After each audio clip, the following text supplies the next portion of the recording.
Mes chers compatriotes,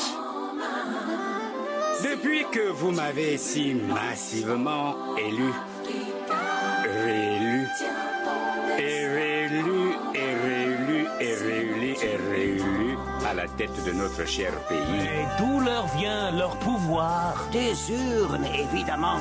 Les urnes? La bonne blague. Ce grand jeu truqué grâce auquel certains s'octroient le pouvoir de faire suer les autres à leur seul profit. J'ai toujours agi avec le souci constant de vous apporter le bien-être, le développement et le bonheur. C'est une fable politique, voilà, qui décrit, disons, une situation,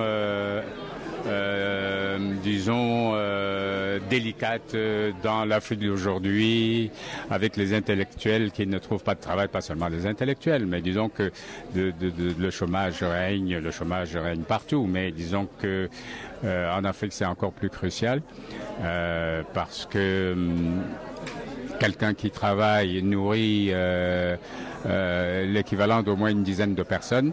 Et quand il ne travaille pas, ça veut dire que c'est 10 personnes qui risquent de mourir de faim. Alors, vous imaginez, s'il y a 1 million de chômeurs, vous multipliez par 10, c'est 10 millions de personnes qui risquent de mourir de faim. Et quand on est pauvre, on a tout le temps tort, n'est-ce pas? Il parle? Oui, mon cher. La liberté d'expression. Que nos ancêtres sur nous. Qu'il réveille le chef de l'État pour lui rappeler que nous attendons toujours les subventions qu'il nous a promises pour développer nos concessions. Son Excellence, Monsieur le chef de l'État, dont la sagesse dans la gestion des affaires de notre cher pays est à saluer par tous, m'a envoyé vous dire ceci. Le gouvernement vient de signer un important contrat gagnant-gagnant avec un grand groupe international.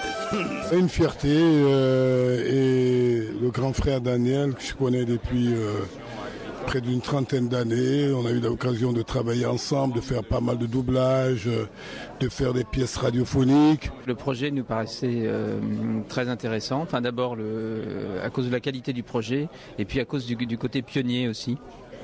C'est toujours intéressant de soutenir des projets qui ont un côté novateur, où il y a un pari.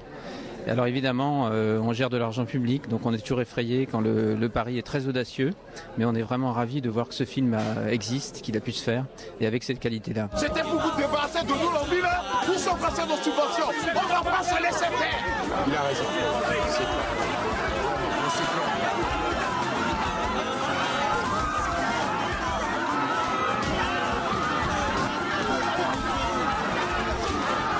Dépêchez-vous, démarrez vite la voiture. Que chacun s'incline devant la loi, devant la raison du plus fort. En fait, c'est le premier film de long métrage d'animation africain en 3D, donc c'est vraiment une satisfaction de voir ce film. Et puis il y a une beauté des images, il y a une beauté des voix, des musiques, donc c'est vraiment une réussite, je trouve.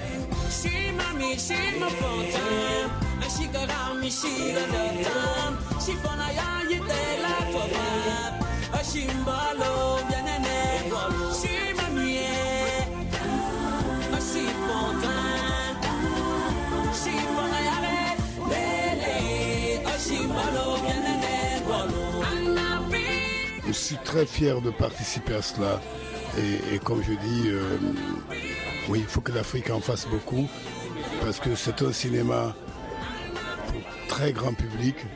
Il faut rouvrir les salles.